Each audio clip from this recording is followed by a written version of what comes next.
Happy Sunday, everybody. We're going to tell you all about my knee surgery as we traveled abroad to find the perfect knee surgeon.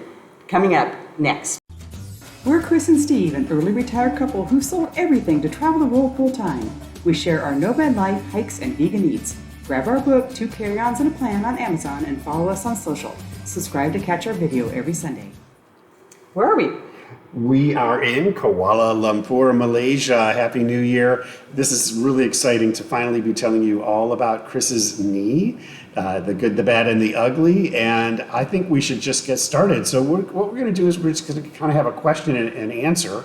I'm going to ask the questions, and Chris will have the answers. So the first question is, do you have a problem with your knee? Why do you need knee surgery? Well, let me just back up and say thank you to everybody that's been following along and all the well wishes and the get wells and the happy thoughts and the notes and the messages all over social. Thank you very much for those. We really appreciate it, and they meant a lot to me as I've been healing. So the story kind of starts with I've had a bad knee kind of my whole life, blah, blah, blah. I had a dislocated knee when I was younger, blah, blah, blah. But I've had knee pain in my adult life for quite a while, and it usually would show up really when we were hiking, going downhill hiking. That was the real main place that it would show up. Anyhow, when we were in England last fall, Steve and I were working out, had a great workout, and all of a sudden my knee goes, pop! And I thought, what was that? That was something new. So I iced it and relaxed, did a little rice on it, and it was not getting better. So I hobbled around for 2 or 3 months in the UK as I tried to get a plan together for my knee. I went and got a cortisone shot that helped for like 2 days, and Steve and I made a plan to go to Mexico to kind of investigate some medical needs, right? Right. So we ended up in Puerto Vallarta. There I saw a knee doctor. He did an MRI. He said, you might have a tear. I'm not quite sure. At some point, you're going to need a new knee. And he said, not now, but at some point, you're going to need a new knee. So I said, all right, well, I'm not ready now. And so off we went, and he gave me 2 hyaluronic acid shots, or one in each knee, or one in, I remember how, I got at least one. And off we went, and for the next year, we kind of tootled around Europe, and occasionally stopping, I don't know, where did we stop? We stopped in Split, and we stopped in Italy, and we stopped in, I don't know where else, Liverpool, I think it was. And I got additional cortisone or hyaluronic shots in my knees. How did that do? How'd you hear me do that? Yeah, I've kind of, lived through this, not in pain, and there were some times where we couldn't do what we wanted to do. And Chris was in a lot of pain in many cases, and I think we finally decided, this is the time we need to do something about it. Shots aren't working, and this is probably going to be the time when you get a new knee. Right. And so how did we decide to come to Southeast Asia? So we knew that the U.S. was not going to be a good solution for us. We're going around the world. There's a lot of really good medical care around the world. The U.S. is not number one. There are a lot of places in the world that have better care than the U.S. And so we thought, let's go seek those out. So I did some Googling. I found a lady who had a whole YouTube series of her. She got her knee replaced in Medellin, Colombia. So I talked with her. I vetted her doctors, blah, blah, blah. Thought, all right, let's go to Colombia. Well, we were looking at our nomadic life, and going to South America from Europe just didn't make sense at the time that we were making this decision. Then we had another friend who got a double knee replacement in Turkey, and he said, well, you should just go to Turkey. I had a great experience. And so we vetted all that, and we thought, okay, we're going to go to Turkey. But that would put us in Turkey, in November, right? Yeah, it gets cold in Turkey. Yeah, we're chasing 72 degrees. I'll put a video up here of our 72-degree chase. And that living in Turkey in November, possibly for 2 or 3 months, was not going to suit our fair of heart, fine weathered friends that we are now. So we had a bunch of friends that were coming to Kuala Lumpur, and I thought, well, why don't I go to Kuala Lumpur? Let me check out the medical scene in Malaysia. We did that. We discovered that Malaysia's medical care is in the top 20 in the world, and there's several hospitals in Malaysia that cater to the expat community. There's a ton of medical tourism. Here's a video up here of our medical tourism experience already about our teeth and other things that we've done here, our healthcare checks and so on. And we decided to come to Malaysia, right? Yeah. And so what did we discover in Malaysia? Well, one of the things that I wanted to interject is that the hospitals here are great. They are very professional. Everybody speaks English. wonderfully. They're incredibly pleasant and incredibly caring, and the quality of services seems really top notch. And so I know a lot of people think, well, how could you go from the United States to Southeast Asia, for medical care, thinking like you're going to be in a hut or something? I don't know, but yeah, Kuala Lumpur is an incredibly modern.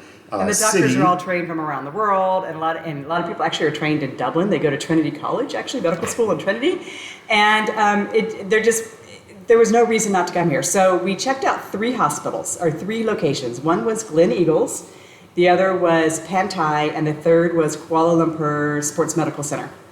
So all of those 3 ranked high for knee doctors and orthopedic surgeons. So we went and saw all 3 doctors and were equally, the 2, Pantai and Glen Eagle, were equally impressive in their medical facilities, and their staff weren't so impressed with the Kuala Lumpur Sports Medical Center, but were really impressed with the doctor there. So after talking to 3 doctors, surprisingly, I had 2 different opinions.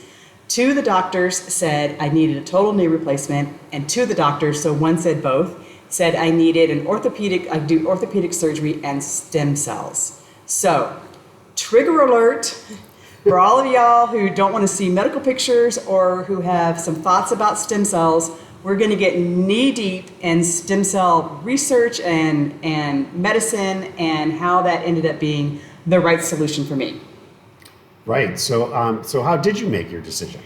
So I'm 50. I just turned 56 a couple days ago, and one of the challenges of getting a total knee replacement is that the knee that they actually put in your knee, they say it lasts 15 to 20 years, and that a second knee or less, and that a second knee replacement on a knee replacement is not very effective.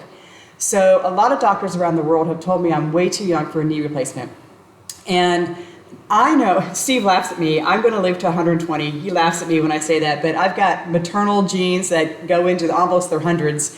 So I'm just expecting to have a very long life. And so thinking that I would need 2 or 3 knee replacements over time, and yes, medicine is getting better and better, I just didn't think a knee replacement was the exact thing I needed. And one of the doctors described it to me as, if your knee is a carburetor, or if your knee is a vehicle and you need to replace the carburetor in the vehicle, you could either replace the carburetor or maybe put a couple spark plugs in. I don't need a full carburetor. I just needed some spark plugs, right? That's right. So I picked the second doctor at Pantai Hospital. We'll put all the links in the description.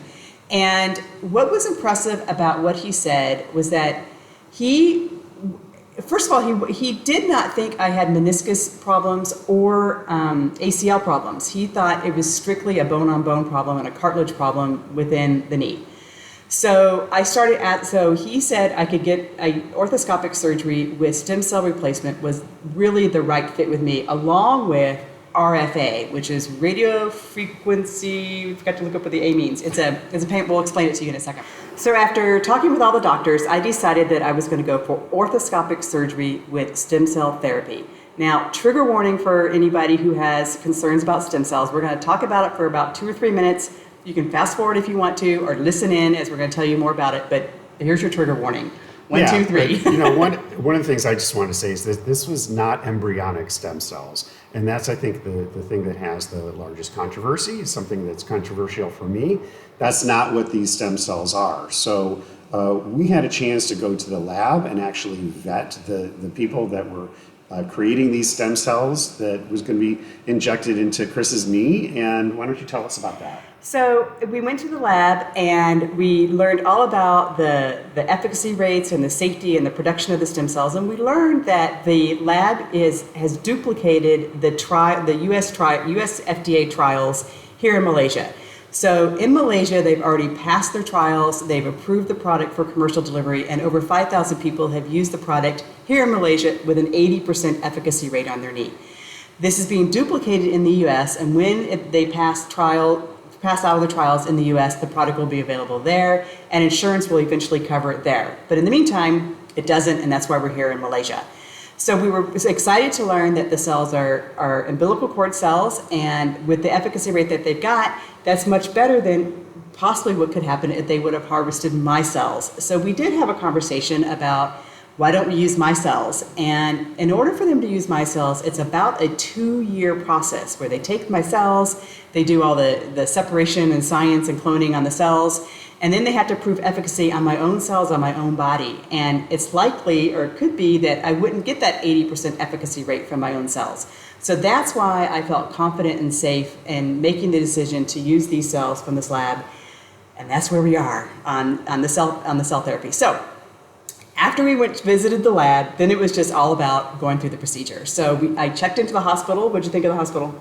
The hospital was very nice. Again, everybody was great. They're very efficient. The check-in procedures, seemed seamless. Yep. You had a nice room. Although it was a double room, you were the only one who was in it, which is nice. Yep. The nurses were nice. Everything was great. The food was... It was hospital food. It was vegan, though.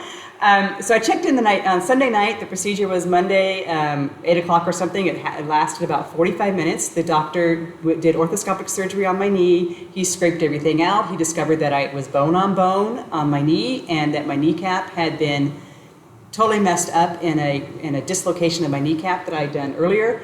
But I didn't actually have any meniscus or ACL damage, so that was really interesting. So anyway, he cleaned it all out. Then he did little micro fractures on my tibula and my fibula, and my femur and my femur, the top and the bottom, and the patella, which is the kneecap, so that those fractures would then repair themselves. At the same time, he injected the first phase of my stem cells, which was the scaffolding. Thank you. The scaffolding, which attaches to my bone to allow for the bone to regrow and the cartilage to regrow.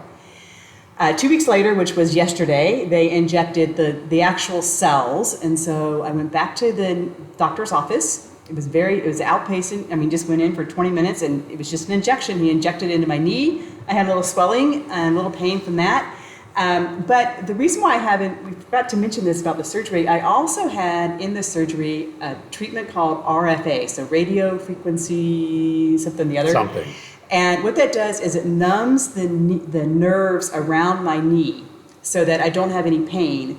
Then those nerves grow back. It takes about 6 months for it to grow back. But in the meantime, my knee will grow its cartilage. It will regrow its bone. The nerves will all come together, and miraculously, like a lizard regrowing her tail, I will regrow my knee.